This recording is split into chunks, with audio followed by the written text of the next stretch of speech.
Can a conservative accept so-called same-sex, so-called marriage? This is a really good example of what I'm talking about, that the left puts forward this idea that two men can get married to each other, supposedly. And what you find with conservatives is that they accept the basic idea that marriage is a really good idea, that it was a really terrific idea that somebody thought up sometime. And if it was a really good idea back then, well, we can improve on it and come up with a better idea. Well, marriage was never an idea.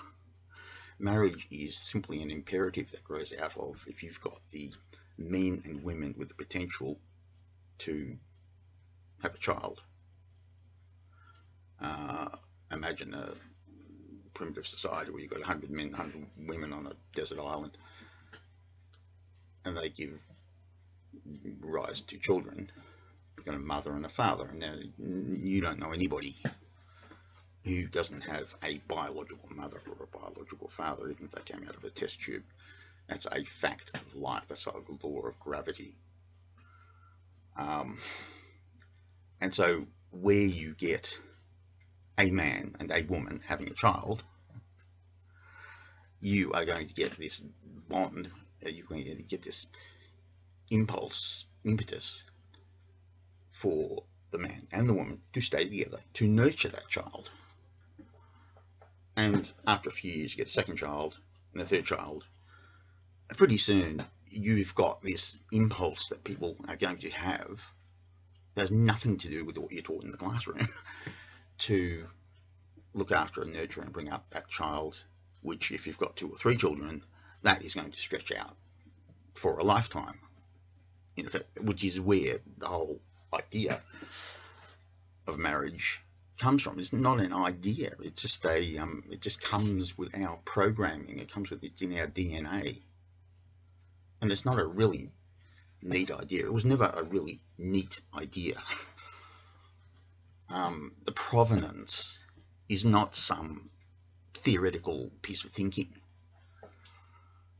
and of course, the amazing thing in these so-called same-sex, so-called marriage sort of debates, you get conservatives implicitly accepting the basic idea that marriage is simply an idea. And you know, if we can have an idea of heterosexual actual marriage, well, we can just come along and update it with other ideas about men getting married to each other. In fact, I don't have too much of a problem with same-sex so-called marriage, you know, as long as I can marry my lamppost or my fruit tree or something like that, you know. And you might say, oh, this is denigrating the sanctity of same-sex marriage. Well, you know, these sort of arguments haven't played a role in things when you talk about the common sense sort of aspect of heterosexual marriage, the sanctity of heterosexual marriage doesn't sort of get a look in. So this is probably the classic example of what I'm talking about. The way that words and ideas are kicked around, and the reason why conservatives collaborate with leftists on these sort of issues is that what Western society has been fed, you know, since the Enlightenment certainly, is the primacy of the human mind and the human intellect. And basically, leftism is all about making the world conform to its way of thinking. It is as if the way we think determines the way the world is.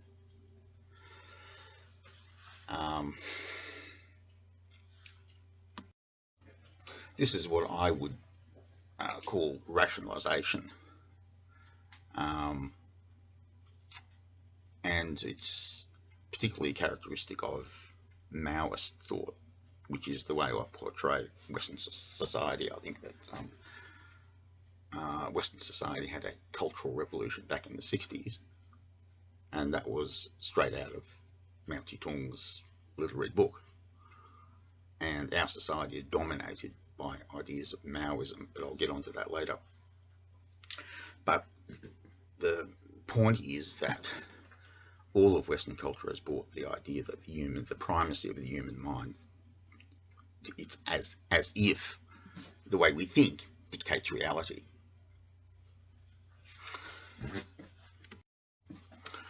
So I'm developing this idea that,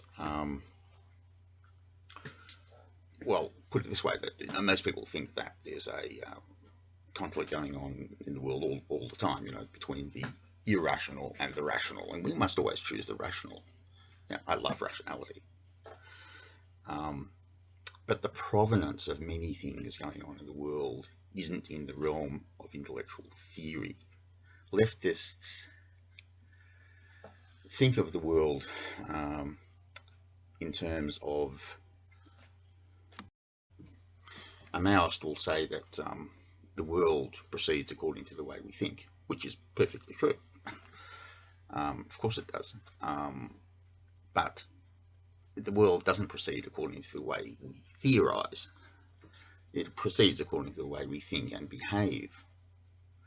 And Maoists and leftists and the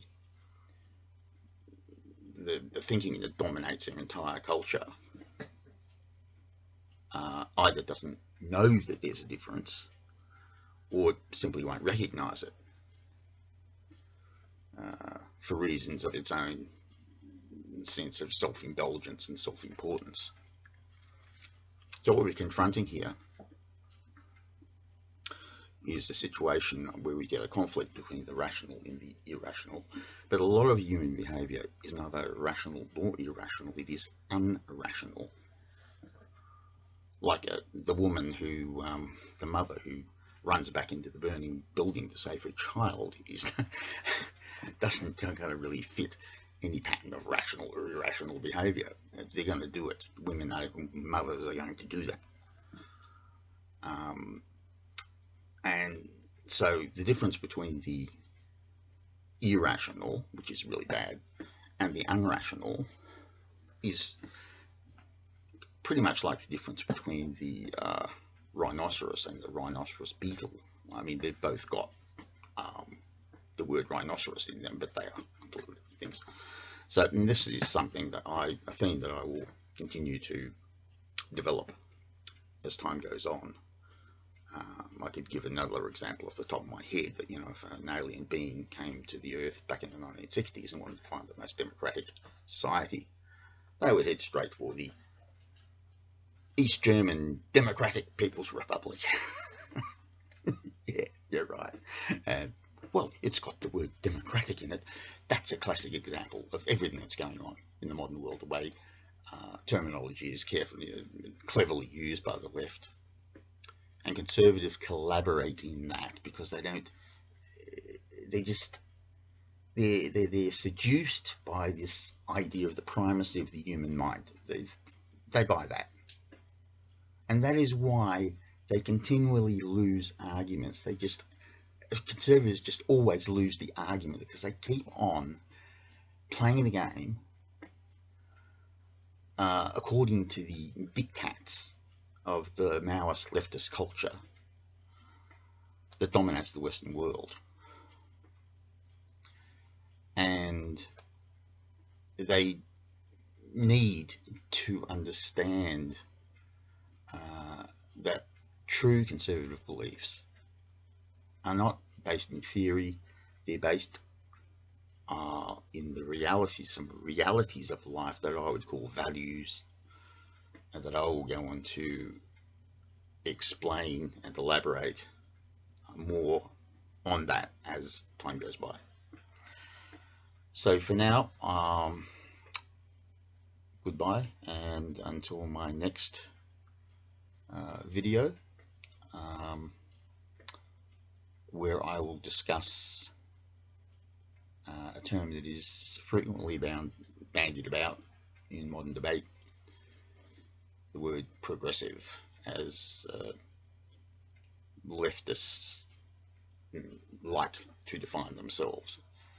And this is a word that really needs to be exposed and analysed. Until then, goodbye.